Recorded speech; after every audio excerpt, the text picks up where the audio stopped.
namin kayo kung paano gumawa ng takoyaki panghigasya. So, marami na nakabili ng takoyaki na negosyo ko at marami na rin nagbebenta. Pero konti pa lang yung alam kung paano to gawin. So, ituturo ko sa inyo kung ano yung mga dapat nyong gawin or dapat ilagay sa takoyaki. Just keep on watching!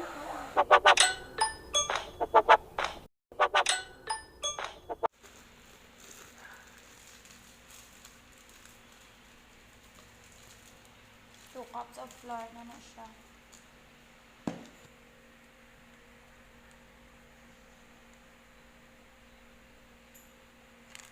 Tapos, 1, 2,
tapos,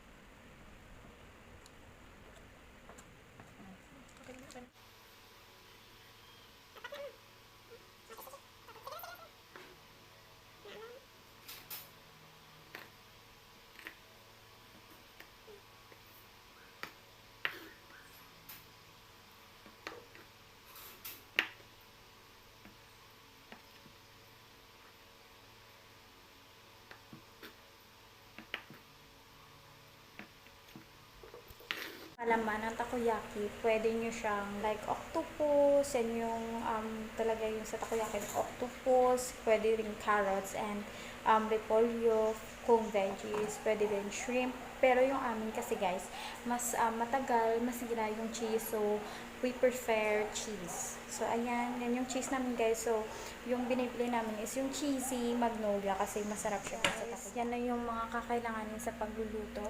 Ito yung steak. At ito yung tutusok natin.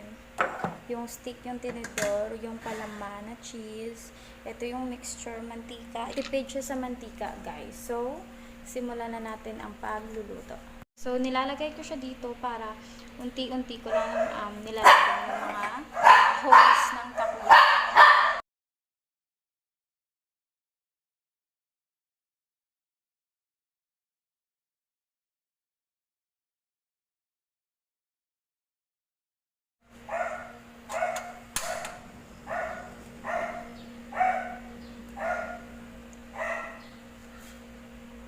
Ayan, hintayin lang natin uminit na ano na namin yung apoy. Katamtaman lang yung init, guys. Kasi mabilis na uminit ito. Yung link ng ating lutuan, maganda to kasi non-stick to. Ilalagay lang namin dyan sa video. Yung link ng ating lutuan, okay?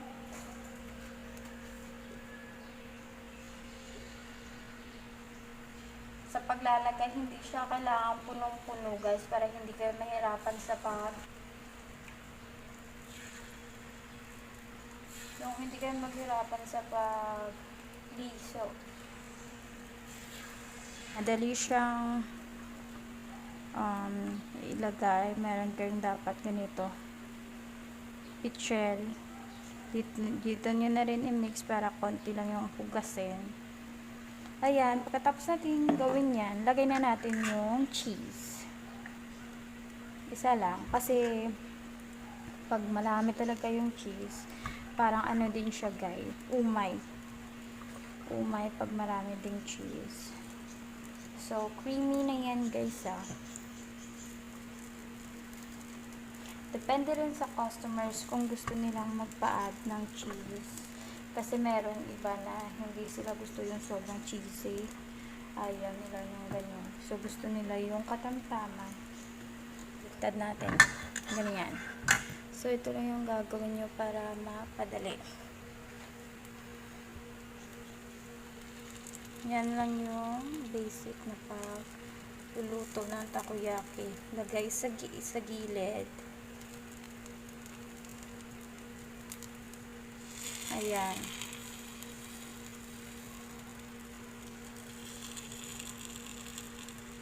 Yun lang. Hindi talaga maiiwasan yung ganyan guys. Kasi hindi naman kontrolado yung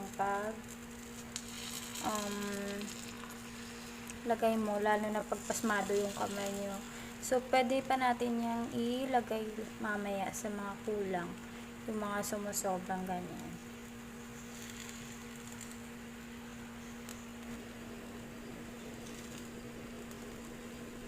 Kung mabilis yung kamay nyo guys, pwede nyo lakihan yung apoy para mas mabilis makaluto.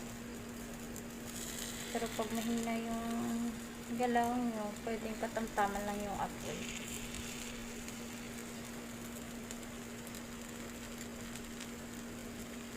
Yan lang yung gagawin. First step, ganyan-ganyanin mo lang.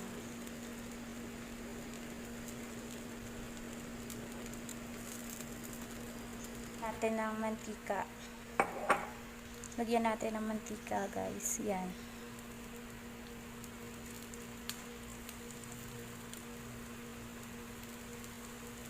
Konting mantika lang, yung ma-crisp lang yung kanyang gilid.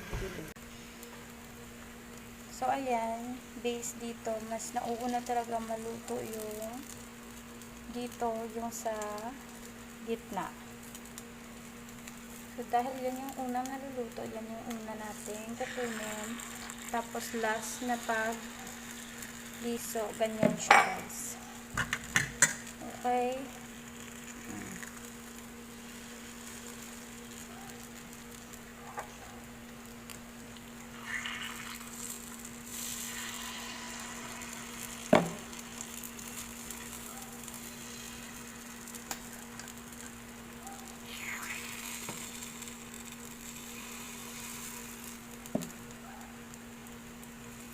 Yan lang yung parang hindi madali sa takoyaki is yung pagluluto niya guys. Pero pag palagi ka naman nagluluto, parang madali na rin sa inyo.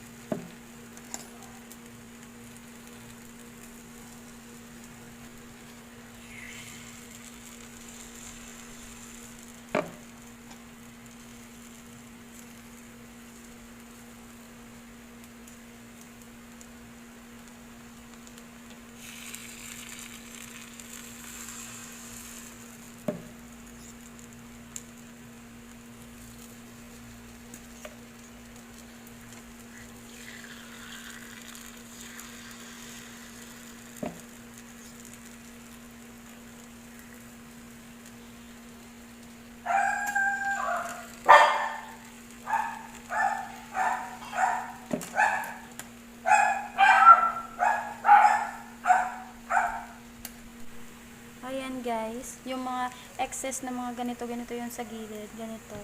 So, yan lang yung ilalagay nyo dito para maging bilog siya.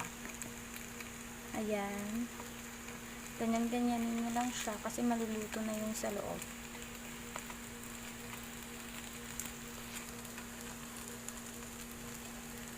Ayan, dyan yung ilagay yung mga sobra. Ayan.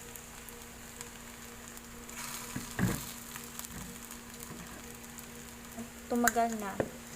Nagluto kami at mas masarap pa pala yung niluto namin sa binibilhan namin. So, ayun, naisipan namin ibenta.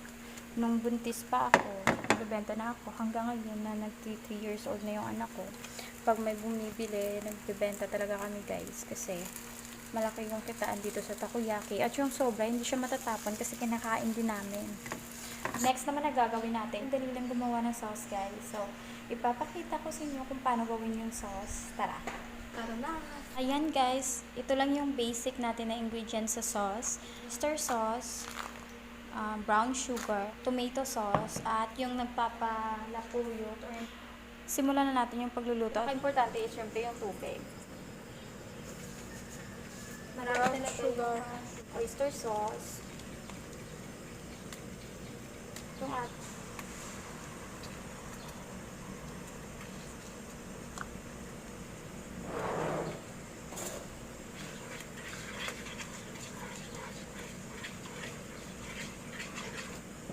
lalagay na natin yung Lapuyot. lapuyot. Cornstarch. So, ayan guys. Puputi naman talaga yan. So, pag naluluto na, nag-iba yung kulay niya, nagiging parang oyster sauce din. Ayan, nag-aano na siya.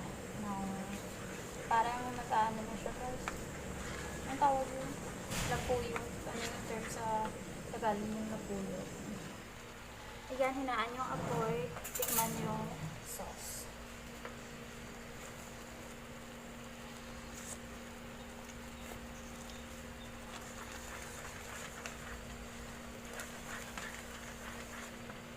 Tikman natin ulit.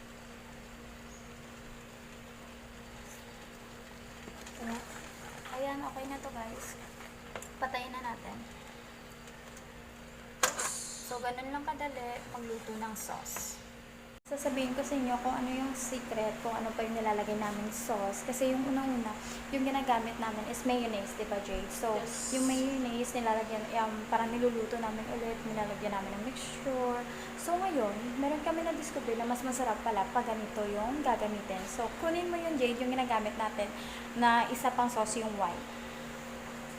Isa pang secret namin, paano mapasarap pa talaga yung aming takoyaki. Eto, Yung Q-pie. Q-pie, mayonnaise. So, eto guys, nabili namin ito mura lang. So, nabili ito ni Pao ng buy one take one, di ba Jade? So, Yes. masarap pa ganito guys kasi mas creamy yung takoyaki. Ilalagay namin yung mga link ng mga pinamili namin ingredients, yung lutuan, yung mga topping. Mag-a-assemble na kami ng takoyaki. Yaki. Tara na. Tara! Yung toppings, nabili lang namin to online. Ito yung seaweeds, bonito flakes, at chicken flakes.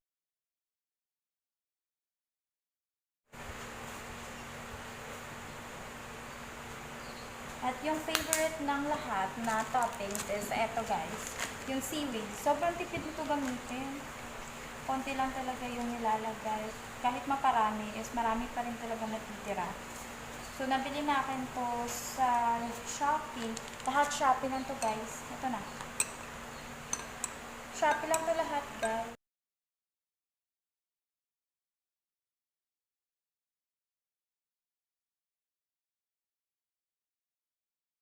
Finished product!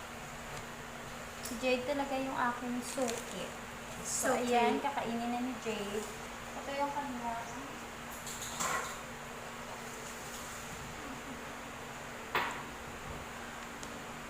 First bite.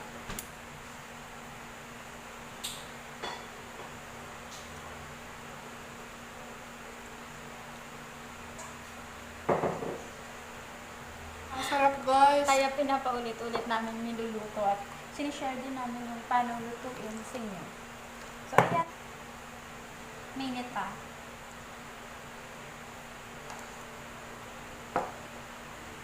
So, marami talaga nabenta ko nito nung nag-work ako sa call center kasi pwedeng magbenta sa amin. So, binentahan ko sila lahat.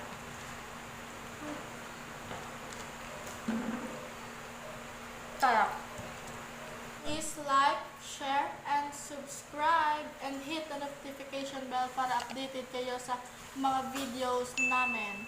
So, hanggang dito na lang guys. Bye!